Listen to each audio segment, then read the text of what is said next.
A very good evening and welcome to the Chama. I am Grace Msalame and tonight's topic is Vision Nairobi. Super. Yay for us. We live here, so the vision should be on us. I didn't say vision, I said vision. Hi, I'm Kamal Kaur.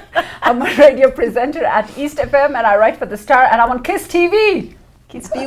Okay. I said TV. Okay. I'm Valentine Joroge, excited about today's topic because water problems, electricity, security. Yeah, my mom was on the phone to me last night. This thing of going home late because somebody was carjacked, be slow. It's yeah, worrying. go home early. I'm like, Well, yeah. Anyway, but yeah, I'm excited to talk about that today. Yeah, I'm Sean Bartley, who I work in PR and strategies, and this is my hometown. So this is a very, very important conversation this evening. Yes, it is. Of course, like we've said tonight, we're talking about Nairobi, and we're privileged to have, we are a devolved system now, so we do have a governor in office. We're privileged to have a deputy governor in studio, standing by to tell us what his vision for this beautiful city is. Stay tuned. Welcome back. Like I said, tonight we are talking about Vision Nairobi, and in studio we're privileged to have Deputy Governor himself, Jonathan Mueki. Karibu. Asante We're sana. hanging here. Thank you. Sorry, I didn't see the hand. And Kamal, of course. Here's mine. Hi, Kamal. How are you? Good, good. Thanks for having me in Thank you studio. for taking time out to come and be with us. Really appreciate it. Absolutely. Yes, but to go straight into it, I have many questions. Stima, maji, shida. What is the problem and what is the plan to fix this? No good things, just shida. Yeah, at least for the Okay, past good few roads. weeks. Well, let's start with the shida. Then Yeah, we'll, let's commend you. Then yes, we'll at pat least. your back. So, is there any plan to fix this permanently? Absolutely. As you saw last week, the governor called a meeting with all the water authorities, and Nairobi Water is actually now. You're meant to turn it on by yesterday. Well, it's a full department now of Nairobi. Of Nairobi County government. So now we are in total control. We've done some very quick stopgap measures, especially in some of the areas in Eastlands, the Nyayo high-rises, the Hurumas, and so on and so forth. And that happened actually almost 2 or 3 weeks as soon as we came into office. Okay. And the feedback we got was very good because there's some areas that had not seen water for 6 years. Wow. Yeah. Wow, that's a lot. Yeah, and we had the Nairobi Water and Sewage Company turn on the water. And what was the problem before? Why didn't they have any water? Rationing and prioritization. So when we inquired, they said, oh, that area, the pipes have not been done. So you've gotten that fixed? Yeah, so that got fixed. Thank you. And 6 years, you're talking about a child who's in standard 1 seeing water for the first time. Yeah. But anyway, the short of it is we produce about 500 or so thousand cubic meters of water, which is about 500 million liters every day. That's what's pumped to Nairobi from the different water sources around the country. And the demand is about 640,000, so 640 million liters. So we are short a little bit, but that's really not what the issue is. The issue is non-revenue water. So because of corruption, because of lack of upgrading of infrastructure, and so on and so forth, out of that 500,000 cubic meters that get pumped every day, only 250 gets billed. Oh no. Which means there's 250 that's Are you going to fix that? disappearing. Are you fixing that? So what you're saying, this will take a while before it's sorted. some fixes are quick. But at least you're aware that it's happening. Absolutely, so you're not going to let it pass. The infrastructure fix is going to take a while because there's never been prioritization in infrastructure, which means the pipes and all of that kind of stuff. So when there's a leak and water is getting wasted, it's not easy for us to know about it or the water company to know about it. So you have water much needed by residents of Nairobi disappearing in leaks. What about electricity? And so on and so forth. We just finish with water first. Okay, I'm sorry. Mheshimiwa? Yeah, so what we want to do is kind of like upgrade that infrastructure and then also put in sensors, automate this place so that everything is really just digital. So when something goes wrong, you're aware instantly and you can there's a pressure drop, there's a leak, so you send engineers to fix. Yes, that needs electricity. So how are you addressing electricity? So you know where we are going with electricity. With electricity, that is really under the national government.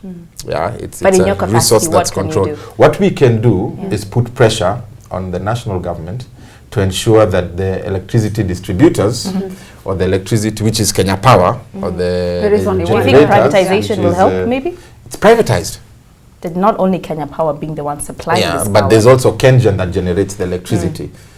So I know there's a few interventions that was put, that have been put in the last government that I'm sure President Uhuru Kenyatta's government is going to continue, is the geothermal. So I know there are contractors on site, and the geothermal wells are being drilled.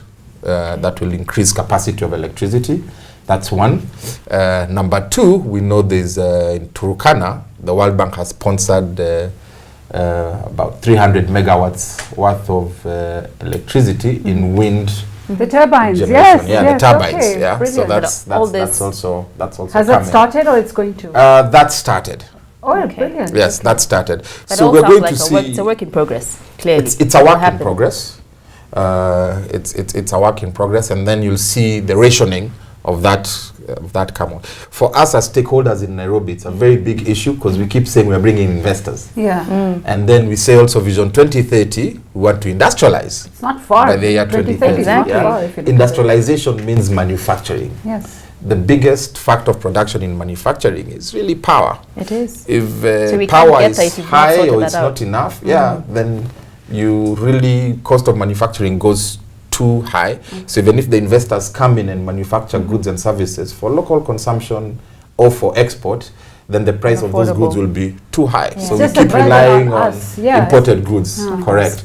So for us, some of those things, it's not just the supply of electricity, but also we need to lobby very hard as a county government for that price of electricity to come down. We'll appreciate. Right. And speaking of So- lobbying, talk about, I know this is not totally in your capacity, but in terms of Right. insecurity in the country, we highlighted a few weeks ago of, as you briefed you earlier, the gang rape cases in Dandora. Dandora. Yes, and Yeah. also just insecurity in this country is it's a big deal. Yeah, What yeah. can you do in your capacity?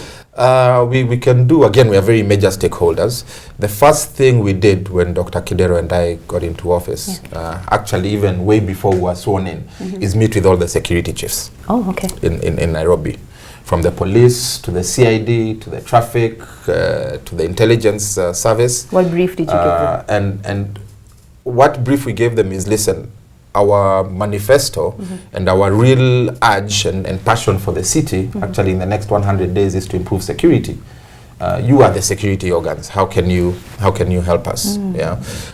Now, what's interesting, and I'm just telling you the level of control we have as the county government, is the National Police Service, and the reformed one is under the new constitution, is independent. So you cannot direct them or tell them what to do anymore. You see, all this sounds brilliant the way you're putting it to me. My mind is thinking, wow. But I've had a gun pointed at my face just outside my house. I live next to a cop station. So that scares me. Yeah. But what I was saying, they're independent, is even the county government cannot tell them what to do. You're kidding What me. we can do So what can you do? is Yeah. put So who is- recommendations and pressure and some lobbying. And the law also has a framework to put in what you call a county police oversight board, where the governor chairs that board. Okay. The private sector is members, businesses are members, the county government has membership, and the citizens So we have a say in memberships, this. which is actually which is appointed by the governor. And the sole job of that oversight board is to sit down with the police and tell the police, these are our priorities. Okay. What are you doing about ABCD? Security in this area is too high. We are looking at the stats and they're going up. What are you, the police, doing about it? And really just hold them to Accountable. to account about providing security, because that's the job of law. Asante Mheshimiwa. Law- Sorry, I have law to cut you short, enforcement, but thank you for those points. Indeed, you're saying we can get involved, and we Yes. should, and it is a work in progress. I'm sure you have more to tell us. Shan and Valentine are standing by to get more out of our guest of honor. Good night.